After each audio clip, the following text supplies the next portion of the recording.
సాయంకాలం టటై. అలా ఒక సాయంకాలం షాపింగ్‌కెళ్ళా. అక్కడికెళ్ళి చూడగానే straightening your teeth in less than a year అని చెప్పేసేసింది. అది చూసిన వెంటనే నా కళ్ళకి, పళ్ళకి ఏదో తెలియని ఒక వెలుగైతే వచ్చిందనమాట. ఎందుకా అని ఆశ్చర్యపోకండి. మీ అందరికీ తెలుసు గదా! నేను నవ్వితే మన రోడ్డు మీద స్పీడ్ బ్రేకర్‌లుంటాయి గదా! మన ఊర్లల్లో. అచ్చం అలానే ఉంటాయనమాట నా టీతు. ముందు వైపున ఉన్న 4 పళ్ళైతే వంక టింకర్లుండిపోతాయి. ఆ విషయం నేను చిన్నప్పుడే గమనించాను. బట్ నేను ఇంటర్మీడియేట్ వరకు పెద్దగా పట్టించుకోలేదనమాట. అది ఎందుకు ఏంటి అనేదైతే నేను ఇదే వీడియోలో మళ్ళీ చెప్తాను.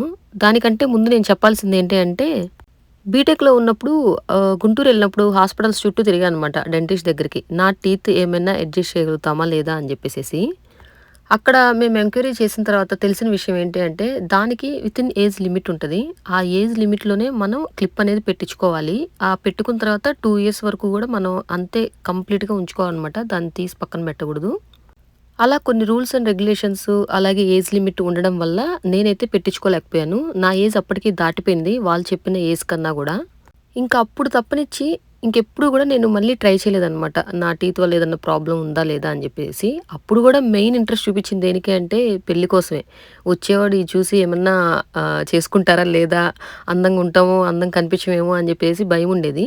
బట్ ఇంకా ఆ హాస్పిటల్‌కెళ్ళి డాక్టర్ చెప్పిన తర్వాత ఇంక మన ఏజ్ లిమిట్ దాటిపోయింది అంటే మనకి రాసిపెట్టలేదు లైట్ తీసుకుందాం. అది చూసి నచ్చిన వాళ్ళే వస్తారు. లేదంటే ఏం కాదు అని జెప్పేసి అనుకున్నాం అనమాట. ఇదేం దాచే విషయమేం కాదు గదా!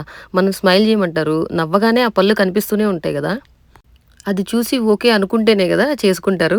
సో, నేను అందుకే ఇంత ఫ్రాంక్‌గా చెప్తున్నాననమాట. మీ అందరికి గూడా అది కనిపిచ్చే విషయమే. అదేం పెద్ద ఫాల్ట్ ఏం కాదు. అలాగే ఇంకా నేను నవ్వితే గూడా అది నెగెటివ్‌గా నాకేం కనిపిచ్చదు ఫేస్‌లో. మంచిగానే ఉంటది. అంటే మరీ వరస్ట్‌గా ఉండదు అని జెప్పేసి చెప్తున్నాను. ఇప్పుడు మనం స్క్రీన్ మీద చూస్తుందయితే నా టీత్ అంతా గూడా రికార్డ్ జేస్తూ ఉన్నారు. అదొచ్చేసేసి ఒక ట్యూబ్ ఉంటది. కొత్తదే అనమాట. ఎవరిది వాళ్ళకే ఇచ్చేసేస్తారు. అది మొత్తం గూడా చెకప్ అయిపోయిన తర్వాత. మొబైల్ కెమెరాకి ఆ ట్యూబ్ పెట్టేసేసి స్టిక్ చేసి మన teeth right side, left side మొత్తం గూడా రికార్డ్ జేస్తూ ఉంటారనమాట.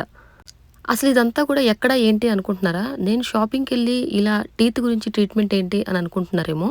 నేనైతే ఆ రోజు సామ్స్ క్లబ్‌కైతే వెళ్ళాను. వాళ్ళైతే అప్పటికి 2, 3 వీక్స్ నుంచి ఇలా ప్రమోషన్ అయితే చేసుకుంటూ ఉన్నారంట. ఎందుకంటే ఇట్లా కొంతమంది డాక్టర్స్ కానీ, డెంటిస్ట్‌లు గానీ, ఇట్లా వాళ్ళు ప్రమోట్ చేసుకొని మనకి డిస్కౌంట్ ఆఫర్‌లు ఇస్తూ ఉంటారు. అలాగే సామ్స్ క్లబ్ వాళ్ళ తరపు నుంచి మనం కొంత పర్సెంటేజ్ అనేది డిస్కౌంట్ అనేది ఇస్తారు. అలాగే వాళ్ళ దగ్గరికి కూడా ఎక్కువ పేషెంట్స్ వస్తారు. తెలుస్తది గదా! విషయం ఏంటి అనేదైతే ఈజీగా. అందుకని జెప్పేసేసి ప్రతి ఒక్కళ్ళకి అవైలబుల్‌గా ఇలా అప్పుడప్పుడు ఇట్లా పెడుతూ ఉంటారనమాట. అంటే మొత్తం అమౌంట్ ఎంతవుద్ది? ఏంటి? అసలు మనం చేయగలుగుతారా? లేదా? ఎంత ఏజ్ లిమిట్ ఉంటది? అనే వివరాలు గూడా మనం ఇక్కడ అన్నీ తెలుసుకోవచ్చు. ఆ డీటెయిల్స్ గూడా నేను ఇదే వీడియోలో మీ అందరికీ షేర్ చేస్తాను. ఇందాక వాళ్ళు రికార్డ్ జేసేటప్పుడు మొత్తం రైట్, లెఫ్ట్ మొత్తం గూడా మూవ్ చేయమని చెప్పారు గదా! అక్కడ మీరు చూసినట్టయితే నాకు రైట్ సైడ్‌న ఒకటి, లెఫ్ట్ సైడ్‌న ఒకటి దవడల దగ్గర కరెక్ట్‌గా మనం ఎక్కడైతే తింటామో అక్కడ నాకు 2 కూడా పుచ్చిపోయాయి. అంటే పన్ను పుచ్చిపోవడం అంటారు గదా! అది నాకు ఇంటర్మీడియేట్‌లో జరిగింది. దానికో పెద్ద స్టోరీ ఉందనమాట. ఆ టైంలో ఇలా పళ్ళు పుచ్చిపోతాయని తెలిస్తే ఆ బ్లండర్ మిస్టేక్ అయితే నేను చేసేదాన్ని గాదు. ఏంటంటే మాది హోల్‌సేల్ షాపు. అంటే హిందుస్థాన్ యూనిలీవర్ లిమిటెడ్ ప్రొడక్ట్స్ మొత్తం గూడా ఏ టు జెడ్ మేము హోల్‌సేల్‌గా అమ్ముతూ ఉంటాం. అలాగే రిటైల్‌గా గూడా అమ్ముతూ ఉంటాం. దాంతో పాటు నెక్స్ట్‌లే కంపెనీ తెలుసు గదా! మీ అందరికీ. చాక్లెట్స్, కాఫీ పౌడర్స్ ఇంకా చాలా రకాల ఐటెమ్స్ ఉంటూ ఉంటాయి. అవన్నీ గూడా మా ఇంట్లో స్టోర్ చేస్తూ ఉంటాం అనమాట. అంటే గూడాలు, స్టోర్ చేసే రూమ్స్ అలా లేనప్పుడు సెపరేట్‌గా ఎక్స్‌ట్రా వచ్చిన ఐటెమ్స్ అన్నీ కూడా మా ఇంట్లో స్టోర్ చేస్తూ ఉండేవాళ్ళు. అప్పుడు నేనేం జేశాను అంటే, నైట్ టైమ్ అందరూ నిద్రపోయిన తర్వాత నేను దొంగతనంగా వెళ్ళి ఒక చాక్లెట్ తీసుకొని తిని చాక్లెట్ కవరొచ్చేసి పిల్లో కింద పెట్టుకునేదాన్ని. లేదు నేను ఆ చాక్లెట్ పట్టుకోగానే అమ్మ వాళ్ళు లేస్తారు ఏదన్నా మూవ్‌మెంట్ తెలిసింది అంటే ఆ చాక్లెట్‌ని పిల్లో కింద పెట్టుకొని మళ్ళీ అందరూ నిద్రపోయిన తర్వాత నేనైతే దాన్ని తిని అంతే పడుకునేదాన్ననమాట. అలా తిని అట్లా పడుకోవడం వల్ల నైటంతా ఆ చాక్లెట్ క్రీమ్ అంతా గూడా మనకి పళ్ళ మధ్యలో ఉండిపోతది గదా! అది జెమ్స్‌లాగా అయిపోయి, పుచ్చిపోయి, పాడైపోయాయి. ఆ ఒక్క మిస్టేక్ నేను చేయకుండా ఉంటే, నా పళ్ళు చాలా అద్భుతంగా ఉంటాయి. మా నాన్నగారు ఎప్పుడు చెప్తూ ఉంటారు, పళ్ళు అసలకి మనం చచ్చిపోయినా, మనల్ని కాల్చినా, లేదా మనల్ని పూడ్చిపెట్టినా గూడా, ఆ పళ్ళనేవి కాలవు. ఒకవేళ పూడ్చిపెట్టినా చర్మం మొత్తం మట్టిలో కలిసిపోతది గానీ, పళ్ళు, దంతాలు, దవడలు మాత్రం అసలకి ఏవి కావనమాట. మీ అందరికి గూడా నిజమే అనిపిస్తుందా? మన బాడీ పైకి కనిపిచ్చే పార్ట్, స్కిన్ మొత్తం గూడా ఒకవేళ కాలిపోయినా, మట్టిలో కలిసిపోయినా, లోపల ఉన్న ఎముకలు, బోన్స్ మాత్రమే బయటికి కనిపిస్తా ఉంటాయి. కానీ పైకి కనిపిచ్చే పళ్ళు మనకి ఏదైనా గానీ అవి చచ్చిపోయినా గూడా కరెక్ట్‌గా ఉంటాయనమాట. అందుకే వాటిని ఎప్పుడు జాగ్రత్తగా చూసుకోవాలి. పళ్ళతో చాలా ఇంపార్టెంట్. మనం ఆహారం తీసుకున్న, ఫుడ్డు ఎళ్ళేది అంతా గూడా పళ్ళతోనే గాబట్టి అన్నీ చాలా ఇంపార్టెంట్. ఆ విషయం నాకు నా 2 పళ్ళు పుచ్చిపోయిన తర్వాత తెలిసింది. వాటికి సిమెంట్ ఏపిచ్చడానికి ఇప్పటి వరకు ఒక 2 టైమ్స్ అయితే ఏపిచ్చాను. ఒకసారి ఏపిస్తే అది మళ్ళీ ఊడిపోతా ఉంది. అందుకని సెకండ్ టైమ్ ఏపిచ్చి యూఎస్‌కైతే వచ్చాననమాట. సో, దీని ద్వారా ప్రతి ఒక్కళ్ళు కూడా మన టాప్ టు బాటమ్ ఎవ్రీథింగ్ ప్రతిదీ జాగ్రత్తగా, హెల్తీగా చూసుకోవాలి అని జెప్పేసి నేను చెప్పడానికి ఈ ప్రయత్నం. అలాగే అందంగా కనిపించినా, కనిపించకపోయినా ముందు ఆరోగ్యం అనేది చాలా ఇంపార్టెంట్ అనమాట.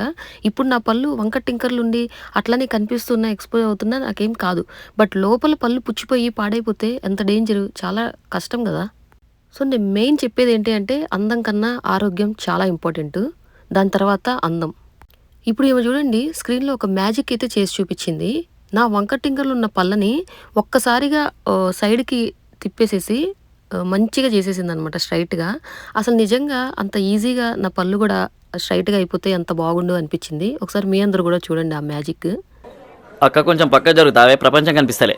చూడండి అసలు ఎంత బాగుందో. స్క్రీన్‌ని అలా స్క్రోల్ చేసేసిందనమాట పక్కకి. వెంటనే నా పళ్ళు నైస్‌గా చాలా అందంగా అయితే వచ్చేసాయనమాట. అబ్బా! అంత ఈజీగా వస్తే ఎంత బావుండు అనిపిచ్చింది. బట్ మొత్తానికి వివరాలు అడిగాము. నాకిప్పుడు 34 ఓకేనా ఆ ఏజ్‌లో అంటే 80 ఇయర్స్ వరకు గూడా చేపిచ్చుకునే వాళ్ళు చాలామందుంటారంట. బట్ ఏజ్‌ని బట్టిచ్చి, మన టీత్‌ని బట్టిచ్చి వాళ్ళైతే ఎన్ని మంత్స్ ఉంచుకోవాలి, ఏంటి అనేదైతే చెప్పారు. Most of the cases 6-9 months వరకు ఉంచుకుంటారంట అట్లా క్లిప్‌ని. ఒకవేళ లేదు అంటే మాత్రం 2 ఇయర్స్. 2 ఇయర్స్ కన్నా ఎక్కువ రోజులు ఉంచుకోవాల్సిన అవసరం అయితే ఉండదు. ఇంకా మెయిన్ ఇక్కడ డెంటిస్ట్‌లు చాలా ఎక్కువ కాస్ట్ ఉంటాయని జెప్పేసేసి భయపడుతూ ఉంటాము. చాలామంది గూడా ఇండియాలోనే ఎళ్లి చేపిచ్చుకుంటూ ఉంటారు ట్రీట్మెంట్ అనేది. ఇక్కడ ఎంత ఎక్కువంటే నార్మల్ ట్రీట్మెంట్ కంటా గూడా డెంటిస్ట్‌లకి చాలా ఎక్కువ డిమాండ్ ఉంటది. ఇప్పుడు ఆ పళ్ళకి నేను సిమెంట్ ఏపిచ్చుకున్నా అన్నాను గదా! అదే ఇండియాలో అయితే ఒక ప్రైజ్ ఉంటది. అదే ఇక్కడికొస్తే మాత్రం త్రిబుల్ ఉంటదనమాట. ఎంతోమంది ఇక్కడ కాకుండా ఇక్కడ ఏదైనా ప్రాబ్లమ్ ఉన్నా గూడా ఇండియా వెళ్ళినప్పుడే అక్కడ ట్రీట్మెంట్ అనేది చేపిచ్చుకుంటూ ఉంటారు. ఇక్కడ డెంటల్ ట్రీట్మెంట్ ఎంత కాస్ట్ అవుతది, ఏంటి అనే వివరాలు మీ అందరికీ ఎప్పటినుంచో నేను షేర్ చేద్దాం అనుకుంటున్నాను.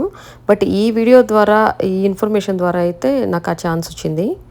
ఫైనల్‌గా నా టీత్ స్ట్రైట్ చేయడానికి అయితే ఆమె కొన్ని ప్రైజెస్ చెప్పింది. అలాగే కొంతమంది డాక్టర్స్‌ని రిఫర్ చేసిందనమాట. ఇంకో మెయిన్ ఇంపార్టెంట్ థింగ్ ఏంటి అంటే ఇన్సూరెన్స్.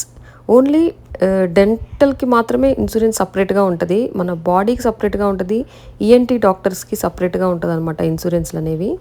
వీళ్ళిచ్చే ఆఫర్ ప్రకారం నా టీత్‌కి మనం డాక్టర్‌ని కన్సల్ట్ అయిన తర్వాత వాళ్ళు చెప్పే ప్రైజెస్ వచ్చేసి $2500 అలాగే $3500 అయితే ఉంది. అంటే ఒకటి 2.5 లాక్స్ ఇంకోటి నియర్లీ 3.5 లాక్స్ అయితే పడతది. ఇప్పుడు చెప్పిన ప్రైస్ వచ్చేసేసి వితౌట్ ఇన్సూరెన్స్. అదే విత్ ఇన్సూరెన్స్ ఉంటే 1.5 లాక్, 2.5 లాక్స్‌తో అయిపోతది అని చెప్పేసేసి ఆమె చెప్పిందనమాట.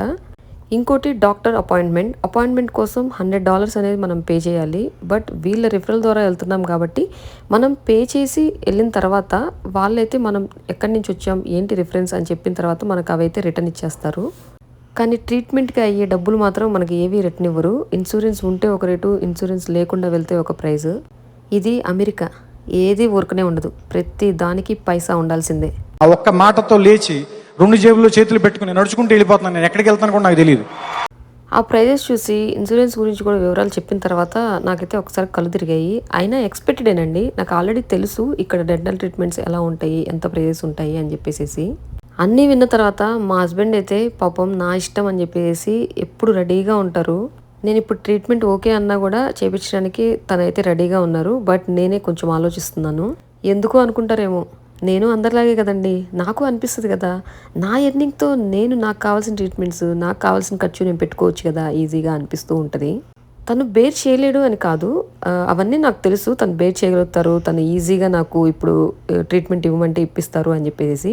బట్ నాకంటూ కొన్ని ఉంటాయి కదా, నేనే అన్ని ట్రీట్మెంట్ తీసుకునేలాగా ఎర్న్ చేయాలి అని అనిపిస్తూ ఉంటుంది. బట్ చూద్దాం, ఎప్పుడో ఒకరోజు టైం వస్తుంది కదా, ఆ టైం అయితే వదులుకోకూడదు.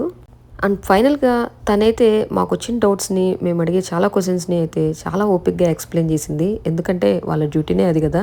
ఎవరొస్తారా వాళ్ళతో ఒక 30 మినిట్స్, 40 మినిట్స్ ఉన్న డీటెయిల్స్ మొత్తం ఎక్స్‌ప్లెయిన్ చేసి ఒక్క కస్టమర్‌నైనా వాళ్ళు తెచ్చుకోవాలి అని చెప్పేసి వాళ్ళ గోలు. మనం దాంట్లో బుక్ అవుతామా లేదా అనేది మనం ఇంటికొచ్చి ఆలోచించుకోవాలి. ఒక్కసారి బుక్ అయ్యాము అంటే వాళ్ళైతే మనల్ని వదిలిపెట్టరు. కాంటాక్ట్ అవుతూనే ఉంటారు. మన ఫోన్ నెంబర్, మన డీటెయిల్స్ కూడా వాళ్ళ దగ్గర ఉంటాయి. అంతమంది డాక్టర్స్ని రిఫర్ చేస్తే వాటిల్లో ఎవరు బెస్ట్ అని చెప్పేసి మేము అడిగామన్నమాట. అది మీ అంతటి మీరే చెక్ చేసుకోవాలి అని చెప్పేసి చెప్పింది. కానీ ఇంకెవరైనా డాక్టర్స్ని మేము సజెస్ట్ చేసి వాళ్ళకి మీరు రిఫర్ చేస్తారా అని చెప్తే మాత్రం నో అని చెప్పిందనమాట. వాళ్ళు చూపించిన డాక్టర్స్లో ఉన్న 4 మెంబర్స్లోనే మనం సెలెక్ట్ చేసుకొని మనమైతే ట్రీట్మెంట్ తీసుకోవాలి. సో ఫైనల్గా ఇది అమెరికాలో డెంటల్ ట్రీట్మెంట్ ఎలా ఉంటుందో చూసేశారు కదా. ప్రైజెస్ అయితే వాచిపోతాయి. ఇదే ప్రైజెస్తో ఇండియాలో అయితే అసలు పళ్ళు లేనోడు కూడా ఒక్కొక్క పన్ను మొత్తం పెట్టించుకోవచ్చు. కానీ వీలైనంత వరకు ఇలా ఏ ట్రీట్మెంట్కైనా సరే దూరంగా ఉండి మనం ఆరోగ్యంగా ఉండడానికే ఇంపార్టెంట్ అయితే ఇవ్వాలి. అసలు హాస్పిటల్స్ చుట్టూ తిరగకుండా ఉండడం కూడా ఒక అదృష్టం. నిజమే కదా, మీరేమంటారు? నిజమనుకుంటే ఒక లైక్ చేయండి, ఛానల్ని అయితే సబ్స్క్రైబ్ చేయండి. మనమైతే మళ్ళీ కలుద్దాం. Bye bye.